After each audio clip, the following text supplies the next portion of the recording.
இந்தியால யாரா இருந்தாலும் தப்பு பண்ண ஐபிசி இந்திய தண்டனை சட்டம் படிதான் தண்டனை அப்படின்னு நீங்க நினைச்சிட்டு இருக்கீங்களா?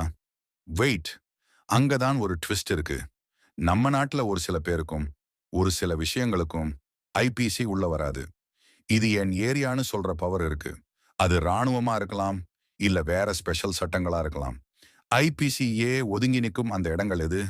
யாருக்கெல்லாம் இந்த விலக்கு இருக்கு? இத பத்தி டீடைலா சொல்றது தான் ஐபிசி செக்ஷன் 5. வாங்க பார்க்கலாம். சிம்பிளா சொல்லணும்னா, ஐபிசி செக்ஷன் 5 என்ன சொல்லுதுன்னா, நான் ஐபிசி எல்லா இடத்துலயும் மூக்க நுழைக்க மாட்டேன். ஏற்கனவே அங்க ஸ்ட்ராங்கான வேற சட்டம் இருந்தா நான் ஒதுங்கிப்பேன்னு சொல்லுது. முக்கியமா 3 விஷயங்களை இது குறிக்குது. 1 முப்படைகள். 1 இவங்க நாட்டுக்காக சேவை செய்றவங்க. இவங்களுக்குன்னு தனியா army act, navy act, air force act இருக்கு.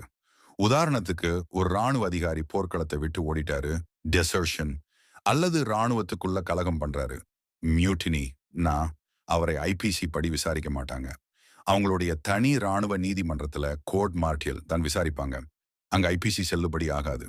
2 சிறப்பு சட்டங்கள். இப்போ ஒரு விஷயத்துக்குன்னே தனியா ஒரு ஸ்பெஷல் சட்டம் இருக்குன்னு வைங்க. உதாரணத்துக்கு போக்சோ சட்டம், பிஓசிஎஸ்ஓ அல்லது ஐடி ஆக்ட். ஒரு தப்புக்கு சிறப்பு சட்டம் இருக்கும்போது பொதுவான சட்டமான ஐபிசி ஓரமா நிற்கும். அந்த ஸ்பெஷல் சட்டம் தான் பவர்ஃபுல். செக்ஷன் 5 இதைத்தான் உறுதி பண்ணுது. 3 உள்ளூர் சட்டங்கள், லோக்கல் லாஸ். ஒரு குறிப்பிட்ட மாநிலத்துல மட்டும் இருக்கக்கூடிய சட்டங்கள். உதாரணத்துக்கு தமிழ்நாட்டுல சில தடை சட்டங்கள் இருக்கலாம். அந்த மாதிரி லோக்கல் சட்டங்கள் இருக்கும் போதும் ஐபிசி அந்த விஷயத்துல தலையிடாது. இன்னும் ஈஸியா புரியணும்னா, ஐபிசிங்கிறது ஒரு பொது மருத்துவர் மாதிரி. எல்லா நோய்க்கும் மருந்து கொடுப்பாரு.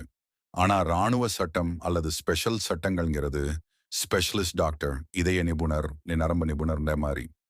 ஒருத்தருக்கு ஹார்ட் அட்டாக் வந்தா ஜெனரல் டாக்டர் கிட்ட போக மாட்டோம், ஸ்பெஷலிஸ்ட் கிட்ட தான் போவோம். அதே மாதிரிதான் ஒரு ஸ்பெஷல் குற்றம் நடந்தா அங்க ஐபிசி வேலை செய்யாது, அந்த ஸ்பெஷல் சட்டம் தான் பாயும். ஸோ ஃப்ரெண்ட்ஸ், ஐபிசி எல்லாருக்கும் பொதுவானது தான். ஆனா அதுக்கும் மேல சில ஸ்பெஷல் சட்டங்களும் ராணுவ கட்டுப்பாடுகளும் இருக்குங்கிறத இந்த செக்ஷன் 5 மூலமா தெரிஞ்சுக்கிட்டோம். சரி, இப்போ ஒரு கேள்வி. சட்டம் தன் கடமையை செய்யும்னு சொல்லுவாங்க. ஆனா ஒரு சில சமயங்கள்ல தப்பு பண்ணாலும் தண்டனை இல்லைன்னு சட்டமே சொல்லுமா? உதாரணத்துக்கு ஒரு 7 வயசு குழந்தை துப்பாக்கியால சுட்டா ஜெயில போடுவாங்களா? இல்ல தற்காப்புக்காக ஒருத்தரை அடிச்சா தப்பா? இதெல்லாம் தப்பு இல்ல. இதெல்லாம் விதிவிலக்கு, எக்ஸெப்ஷன்ஸ். ஆனன் ஐபிசியில ஒரு செக்ஷன் லிஸ்ட் போடுது. அதுதான் ஐபிசி பிரிவு 6. குற்றமே பண்ணாலும் தண்டனை இல்லாத அந்த சூழ்நிலைகள் என்ன? அடுத்த வீடியோல ரொம்ப இன்ட்ரெஸ்டிங்கா பார்க்க போறோம்.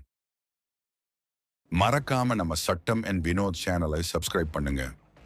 இந்த வீடியோ உங்களுக்கு பிடிச்சிருந்தா லைக் பண்ணுங்க. சட்ட அறிவை பத்தி தெரிஞ்சுக்க ஆசைப்படுற உங்க நண்பர்களுக்கும் உறவினர்களுக்கும் தவறாம ஷேர் பண்ணுங்க. நன்றி, வணக்கம்.